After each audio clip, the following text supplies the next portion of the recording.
Tenth की physics में आज हमारा पहला टॉपिक है simple harmonic motion. Simple harmonic motion vibratory motion की ही एक किस्म है, लेकिन वाइब्रेटरी भी कौन सी? Periodic vibratory motion. Periodic vibratory motion कौन सी होती है? Which repeat itself after equal interval of time. तो सिंपल हार्मोनिक मोशन में एक्सलेशन डिस्प्लेसमेंट के डायरेक्टली प्रोपोर्शनल होते हैं और इसकी जो डायरेक्शन है वो टुवर्ड्स मीन पोजीशन होते हैं। तो ए प्रोपोर्शन माइनस एक्स ये इसकी मैथमेटिकल फॉर्म है।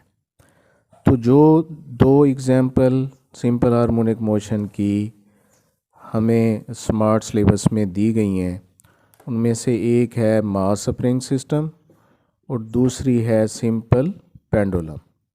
सबसे पहले हम आ जाते हैं जी मास स्प्रिंग सिस्टम पे।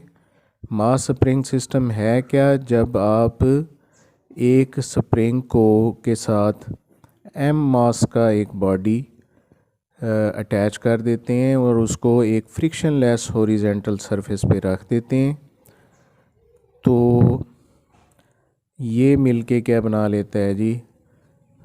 Mass spring system. अब आप इस मास के ऊपर एक फोर्स लगाएंगे जो इसको मीन पोजीशन से एक्सट्रीम पोजीशन की तरफ डिस्प्लेस करेगी। ये जो फोर्स है एक्सटर्नल फोर्स कहलाती है या अप्लाइड फोर्स कहलाती है। अब जैसे ही ये फोर्स आप लगाना बंद करते हैं, एक दूसरी फोर्स है जिसको हम रीस्टोरिंग फोर्स कहते हैं, वो इसको वापस मीन पोजीशन पे लाना चाहती है। तो वो इस पे एक्ट करना शुरू कर देगी और ये वापस मीन पोजीशन की तरफ आएगा, लेकिन इनर्शिया की वजह से यहाँ रुक नहीं पाएगा और ओवरशूट कर जाएगा, मीन पोजीशन से आगे की तरफ निकल जाएगा। लेकिन जैसे ही वो आगे बढ़ेगा ये फोर्स उसके ऊपर फिर एक्ट करना लग जाएगी, जिससे उसकी जो स्पीड कम होते होते उस आखिर रुक जाएगा। फिर ये दोबारा उसको मीन पोजीशन की तरफ लाएगी। तो इस तरह ये अमल बार बार होता रहेगा। तो अब रीस्टोरिंग फोर्स का ही मरकज़ी किरदार है इसकी मूवमेंट के अंदर, तो लिहाजा हम रीस्टोरिंग फोर्स मालूम करेंगे। तो रीस्टोरिंग फोर्स का हमारे पास कोई डायरेक्ट फार्मूला नहीं है, लेकिन हुक्स लॉ हमें अप्लाइड फोर्स के बारे में ज़रूर बताता है कि अप्लाइड फोर्स कैसे मालूम की जा सकती है।